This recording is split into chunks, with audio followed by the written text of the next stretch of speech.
Hello,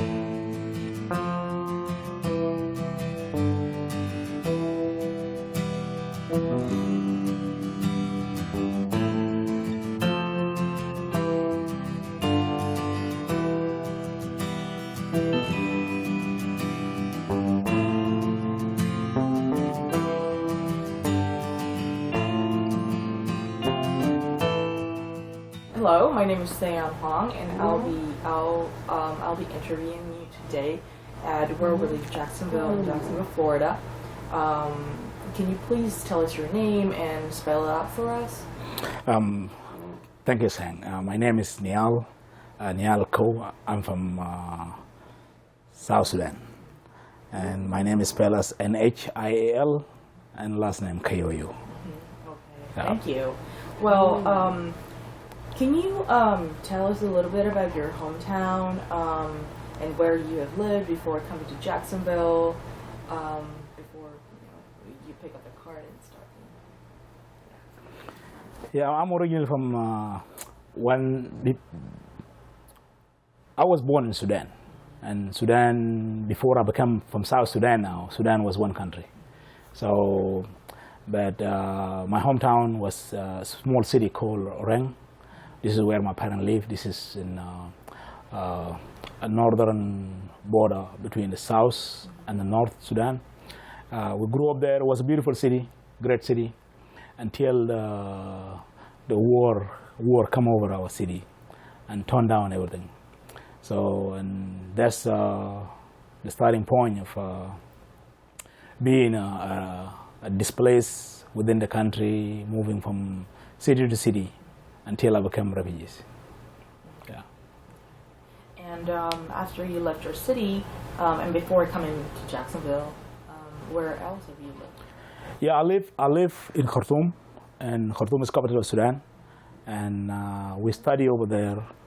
And one of the reasons that made me left the country, beside displacement of the war that displaced us from our hometown city to the capital, is I was university student, and going to university, and we were activists for the cause of celebration of South, because the country was under Islamic fundamental government, and people who believe the country should all believe their ideology and do things the way they do. They never believe in diversity. They never believe in others, and they made their belief, which is the Islam, to be a supreme law of the land, where the people like us in the South, who are born Christian and grew Christian, don't fit with whatever they believe. And that was the point of conflict between the South and the North. So when I was in university, we were activists, supporting our cause, supporting our freedom fighter in the South, and therefore the government securities and militias, they start coming after us and looking for us. And this is where I fled the country to Egypt. And when I came to Egypt, I registered with United Nations High Commission of Refugees. This is where, when refugee came, this is the first place to go. And I was admitted as a refugee and been given asylum over there in Egypt as a refugee. And in Egypt, what was the city? That was Cairo, the capital of Egypt. Did you intentionally go to Cairo because that's where UNHCR was located? It wasn't intentionally, because I was fleeing the condition and the situation that was going on, because the security organ and malicious organ of the government of Sudan, they were hardly coming after activists who believe on the right, so, and who really oppose the one ideological that everybody should be Muslim and everybody should believe what they believe. Resisting that idea, a lot of my colleagues cost them their life, and left the country, displaced from the country, became refugees, and some of them disappeared until now. Nobody heard from them. So I was fleeing for my life to Egypt. It wasn't a choice. Yeah. And then after staying in Cairo for how long? I stayed in Cairo for about 3 years. But luckily, I'm the one of the few that I can consider myself a lucky refugees. Because when I came to Egypt, there is about 2 to 4 million number of South Sudanese and South Sudanese who fled Sudan to Egypt and registered as refugees. So, and a lot of them was in process. My process kind of went quick, and I was given protection. And then my case was referred to United States for resettlement. Mm-hmm. So it was so you stayed in Cairo for 3 years, and then after that you were resettled. Correct. Correct. And so when did you come to Jacksonville? I came to Jacksonville in September 1999. Oh, okay. Yeah, September 1999. So that was a long time ago. Was Jacksonville your first city that you arrived in? Yes, when we come, we were giving a good news that your application been sent to U.S. Embassy and United Nations have considered to interview you. I went for the interview. It was a good interview, and I was giving the result right away that we will be resettling you to United States. So we went through the process, whatever process that they have, the security arrangement, and we waited all along until everything came, and the IOM, Organization for International Organization of Migration, they organized our flight, and it was very exciting that we came in. So when we came, Jacksonville was our first city. So we landed in JFK airport, and I believe I left Egypt. We left Egypt Thursday morning, around 5 a.m. in the morning. No, around 3 a.m. in the morning, and then again we arrived to JFK 5 a.m. in the morning, and we were told it was Thursday. And we were all confused about how we leave Thursday and we're here Thursday, not knowing the change of the time. So it was a very happy moment that we come in to a place that is safe and respect human rights and human dignity. But at the same time, it was a very fearful moment that we go into the place that we never known. We don't have relatives there. We don't have friends there. We don't know anybody. We don't know the language. We don't know the culture. So with this mixed feeling of having in your mind, finally I have a safe place that I'm going to, and knowing all that I'm going to a place that is unknown to me, and everything's unknown to me. So it was a very mixed feeling coming here in a way. When you came to Jacksonville then, how many people did you come with, and what has been your journey after your settlement in Jacksonville? We were about 5 families. When we left Egypt, we were more than 20 families. Some of them went to different cities around the United States. And 5 families, they were straight settled here to Jacksonville. So we were a big group. And I remember when we landed down in JFK, they told us, oh, you're going to leave to Jacksonville. We didn't know where is Jacksonville. You're going to leave to Jacksonville 6 p.m. So we stay about 12 hours in the airport. And one of the funniest things that happened in the airport that around noontime, I have one son, and the other families, they have children. And back then, I don't speak any English. Can't speak the word. We were relying on one person in the group.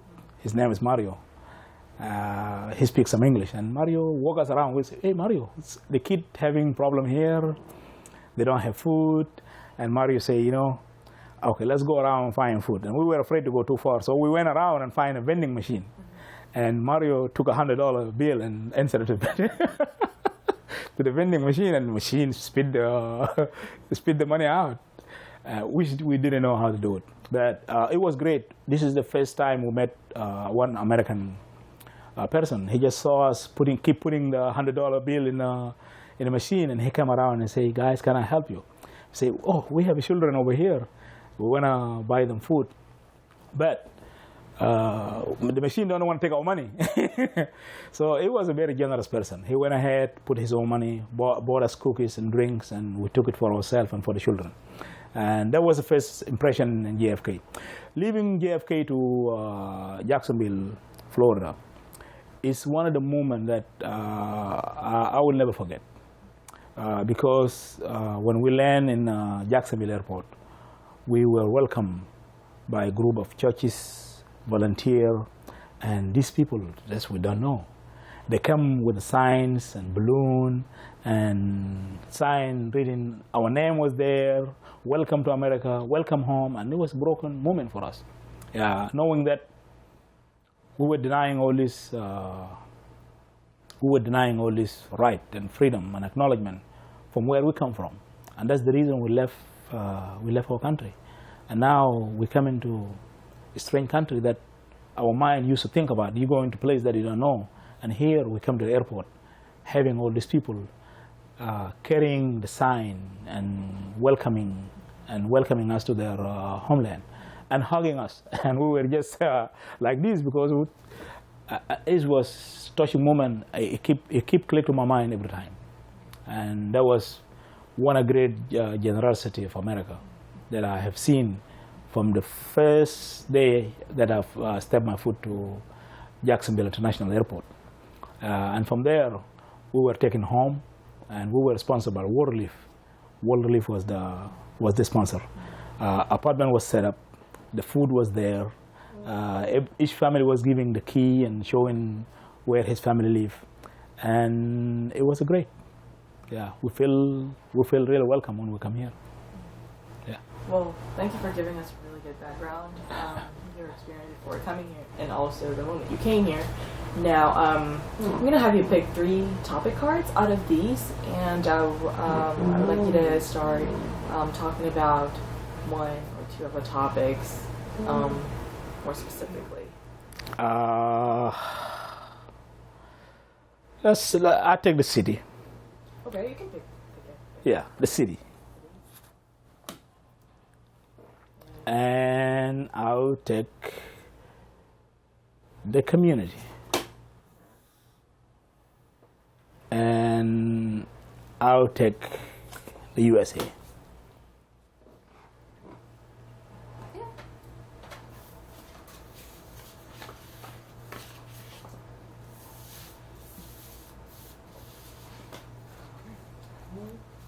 Okay, so let's talk about city, community, and USA. Which one would you like to start with? I'll start with city. Yeah, Jacksonville. Yeah, Jacksonville being Jacksonville, a city itself, people, environment. It's pretty much like the environment that I come from. So I love the city and I like it, and I live here since I come. My younger son come here was 1 year old, and 2 of my daughters were born here in this city, and we all love it, and they're part of this city, and we see ourselves as a contributing member of this city. A city that touches a lot of stuff in life, you know. Work hard, got a job over here, and work in this city. And I can say that it's one of the cities that never let me down in every aspect. Yeah, it being a very supportive city. Yeah. Would you have any examples of, why you think the city is welcoming you, or in what particular aspect you think so? There is many particular aspects that I can count. Number 1, the people are great. I come from a community where people discriminating people basis on their belief, which is Sudan. We were just ran out in country just because we believe in Christianity, and the country was run by supremely by Muslim fundamental who believe we should be like them. When I come to this city, I never seen such an act. When I come to this city, as I say, when I arrive to Jacksonville Airport, I find the people that in my mind, they are a stranger, but they were really as a family, as a friend, as allies of refugees, as people who believe in humanity, and the city was welcoming in the day one. Not only that, I've been blessed to have a job. The city, I can say, guarantee an opportunity for me, which is that I have a job, that I can earn my income and support my family. Yeah, I work hard, got 2 jobs always to do. I bought my first home here, and I bought my second home in Jacksonville. So it's more than a city, it's a home. And there's a lot of examples that I can count that this city has been blessing to me and to many refugees. Mm-hmm. Yeah. Now, you said you worked 2 jobs. Yeah. Can you tell us about how you got the job since you came to Jacksonville and how that's been going? Oh yes, when we come here, there's a lot of challenges that we face. One of the challenges was the language, how to speak and communicate with people. The second thing, it was the transportation, how to get around and navigate the city. We didn't know how to drive. My first driver license, it was here in America. My first car was here in the city of Jacksonville. My first home was city in Jacksonville, and that's why the city is important for me. So finding a job, we were helped by the agencies called Lutheran Social Services. It's another agency that help employ refugees. So we will find a job, and we start our life by using a public bus. So we have to ride 2 buses from home to work every day. And later on, about a couple of months, all the group that came, we put our money together and we bought our first car. Yeah, we kind of put money together and buy 1 car. And when we bought that car, one guy have a permit. It's not a full license, but a permit. And a smart guy, he know how to drive, but he's afraid to go to the road. So we have a car parked for 6 months, and we still use a public bus. He's paying insurance, the car is there. We use this car to go to Winn-Dixie and come back. And I remember one day that I told him, you know, John, this is not good, man. We have this car, and this car is not even being used. So why we don't use this car to go to work? I say, oh, what about the highway? The I-10, we cannot go to the highway. So we will make it. We've been using this road with the bus. We can just, how about this? Let's follow the bus. So one day we just have that courage. He took the car, and he said, okay, we will do it tomorrow. 5 o'clock in the morning, the first bus came, the same bus that we were right behind the bus. Bus go, we go with the bus. Bus stop, we stop right there behind the bus. And bus go, we go behind bus, and bus stop, we stop right there. I think the bus driver saw our car stopping frequently behind the bus. So he went ahead and called the police. And while we're driving behind the bus, the police came and turned on the light. When police turned on the light, we stopped and the bus proceeded. So police came and say, gentlemen, can I have your license, registration, proof of insurance? So he handed all to the officer. An officer looked and said, do you know why I pull you over? And we say, we don't know. We're just refugees. We don't know. We don't know why. He said, the reason I pull you over is because the bus driver, he just called that this car been following this bus all along. So what's up with you? We say, oh, this is our bus. We use this bus to go to work. But now we have a car. We try to follow this bus to go where we used to go to work. Police was laughing, dying. He was dying, laughing from this thing. And he said, okay, guys. Anyway, he went to his car and came back in a few minutes. He said, you know, I'm not going to give you any ticket. What I'm going to do, I have a nice day. You say, nice day? The bus is gone. We can't go home. We can't proceed. We were in the middle of... It was a nice officer. So what he did, he said, okay, guys, where do you work? We gave him a business card and saw the business card of the place. And they said, follow me. Took him less than five minutes to go to the company. And we were using a long way to go there just because we didn't know the city very well. We can't navigate the city. We didn't know the way. And it was one impression that getting bumped to American police and how they help the community. Yeah. How long was it commute with riding the bus? We have about an hour and 20 minutes. One way? Yes, one way.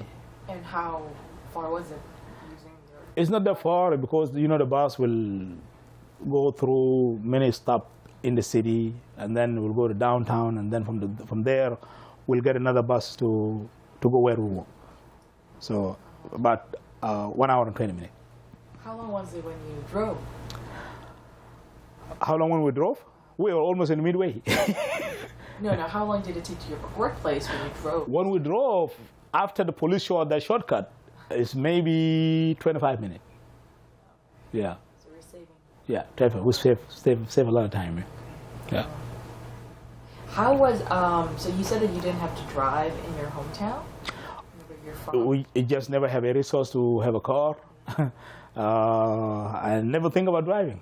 So. Can you tell us about your life back in your hometown? My life back in the hometown, I wasn't a student. My dad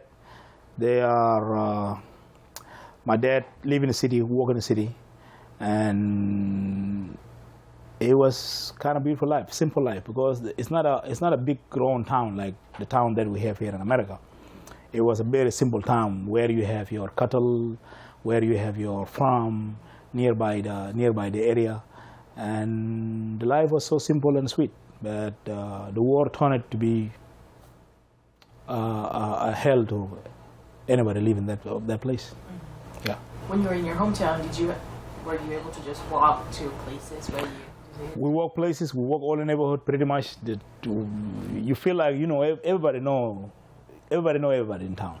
You know, it's a town that you feel it's not that many of strangers. It's everybody, whether you know or it's a familiar faces, because those families they live there for so long. We interact when we were children. In school, a whole town have two school, you know. So everybody know everybody, and we were around it everywhere. So it was a beautiful place. And how was it different? How was the life different in Khartoum? Khartoum was quite different because Khartoum was a big city, just like any city here in America. Where you have to navigate the transportation and buses and connection. We don't have this in our small city over there. But Khartoum was really big, but since we were having some families who moved to Khartoum a long time ago, it wasn't so difficult to navigate because the culture and the language, there's a big similarity. But unlike when we come outside to Egypt or to America, where we have different culture and different language. And how long did you live in Khartoum? Khartoum, I lived in Khartoum maybe over 6-7 years. Yeah. Did you live with your family or with your friends? I lived with my family. My uncle was there. Yeah, my uncle was there. We were living with our uncle.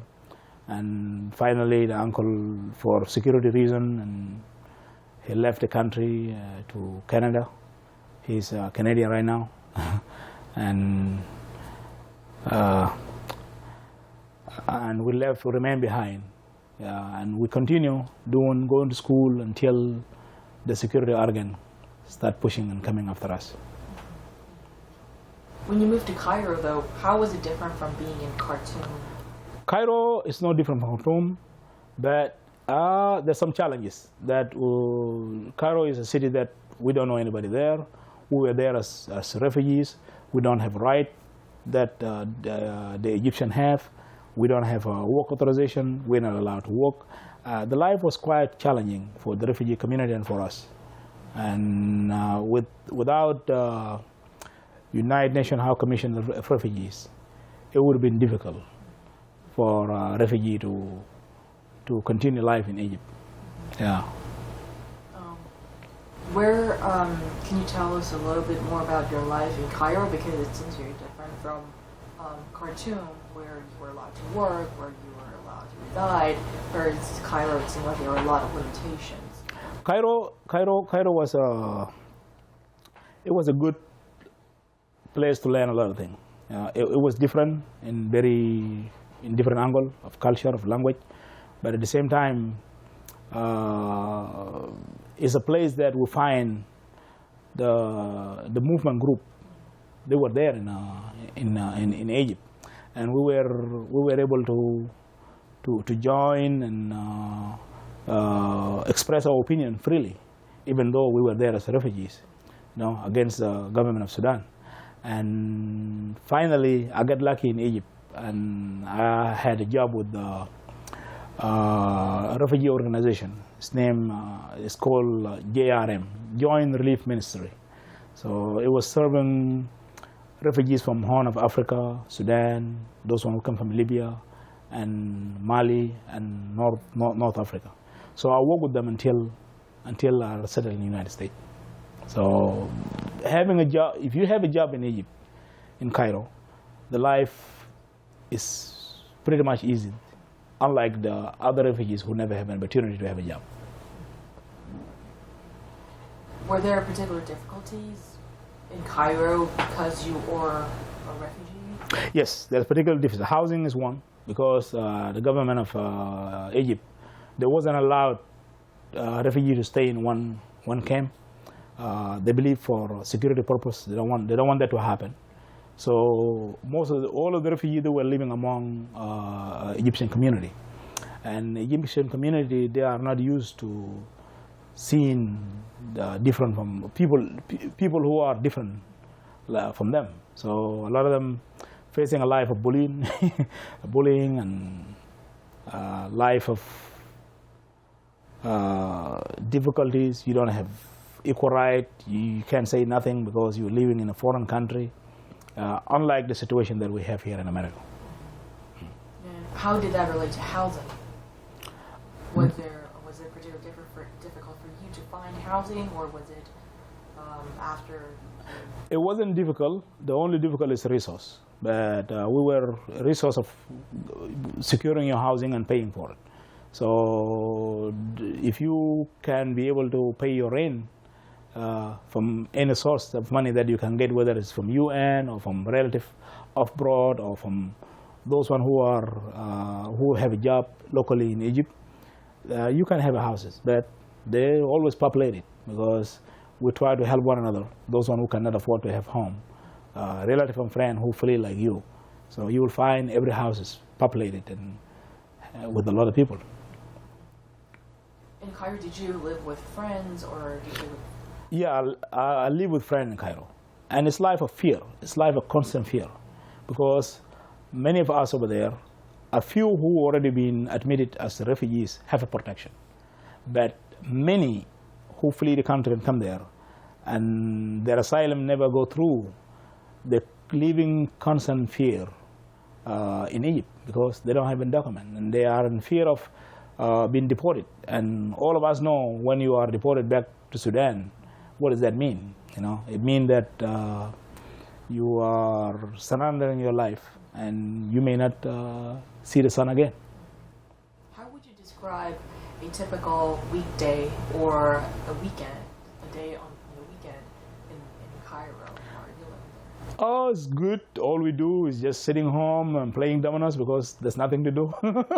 Whether playing dominoes, playing chess, until God opened the way for those one who are going out or for those one who are going to remain over there.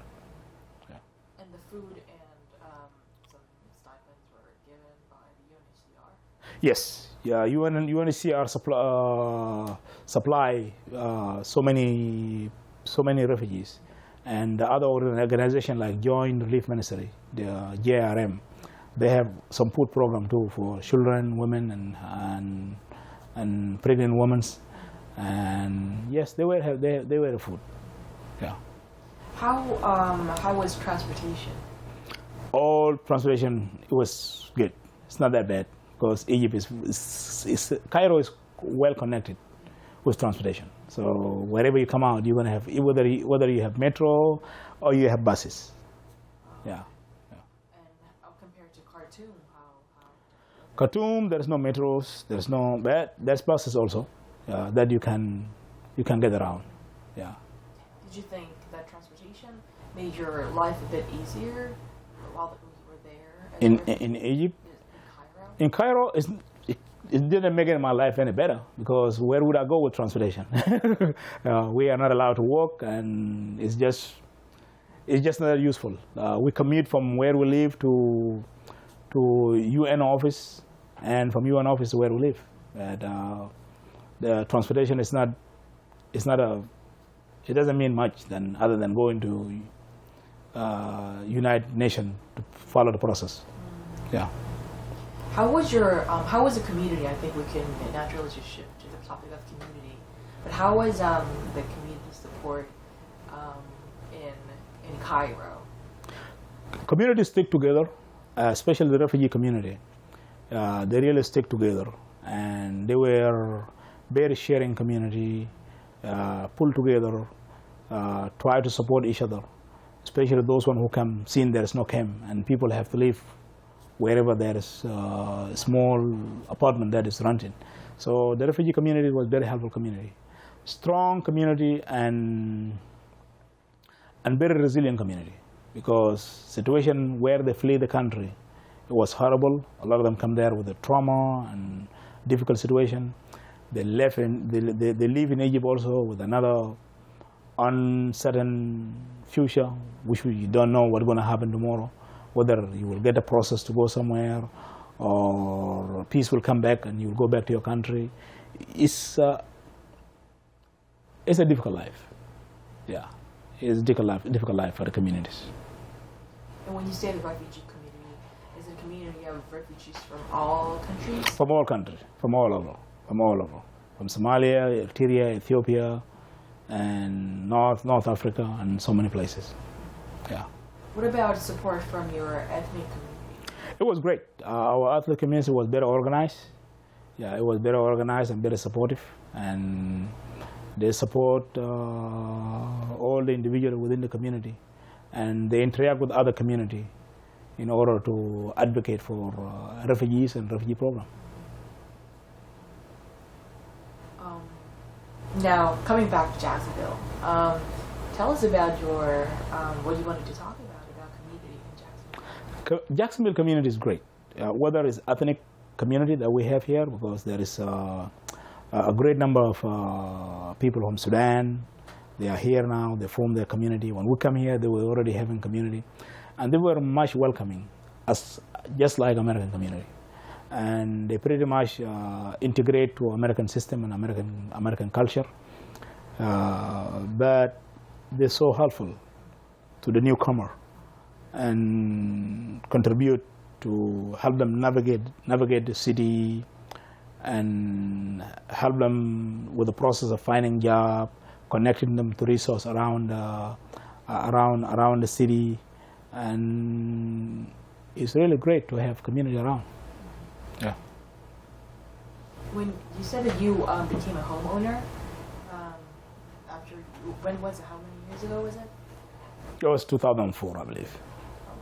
Yeah. Was there any support or help that you got from the community that you belong to in Jacksonville as you were?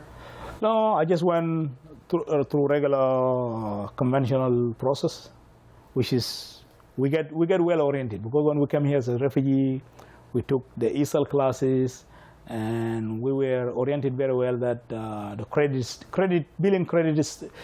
building a job ethic and staying in job is very important. Building a credit is something very important, and saving some money for your down payment if you want to buy a home. So we just went through any process that anybody go through in order to get the loan and get the mortgage. So we save our money with my family, and we went to the bank and tried to apply for the loan, and we were approved. Get the pre-approval, look for the home, and we get the home. Yeah. May I ask where you bought your home? Here in Jacksonville? Yes. Yes, in Arlington area. Arlington. Yeah.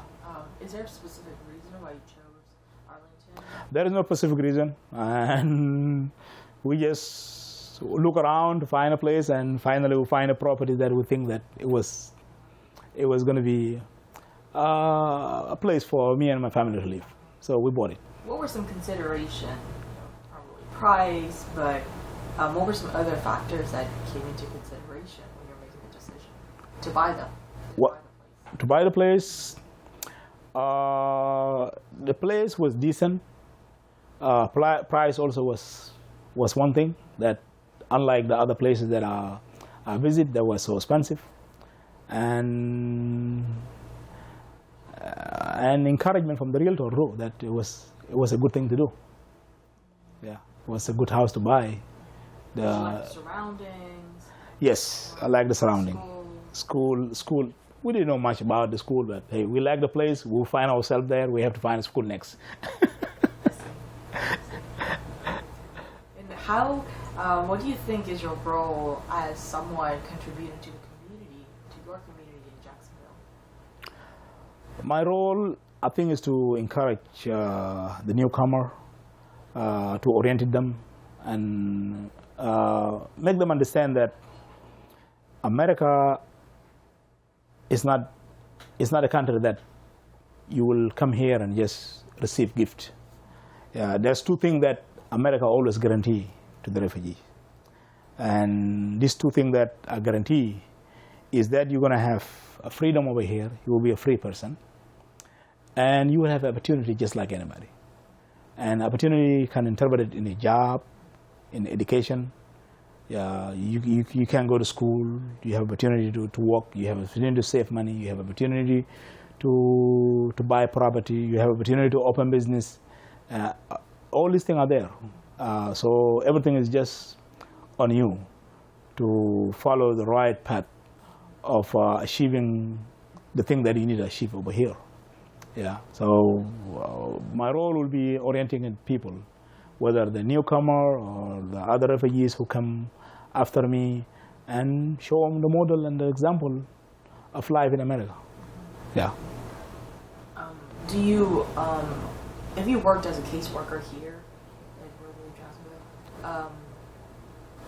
How has it been helping out the people, helping out the families that are in the situations that you were once in yourself? To me, it was really great that I have opportunity to serve in Jacksonville, in World Relief Jacksonville, in order to help people who went through the same thing that I went. I have a better understanding of what they come through, because most of the people who come here as refugees, they come through war-torn country, and having that background helped me a lot to understand how to help them establish a new life in U.S.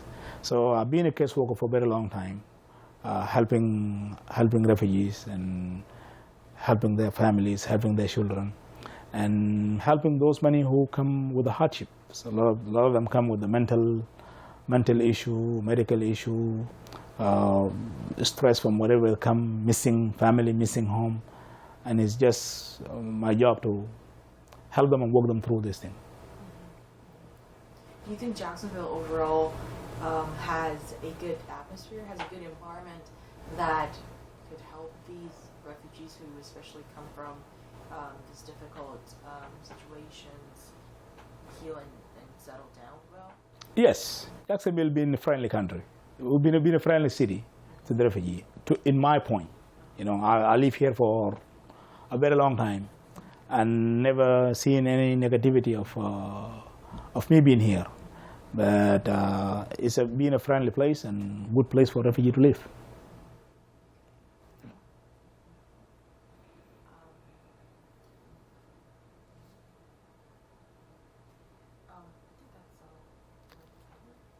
Was there an experience that you wanted to share with us about your experience as a refugee?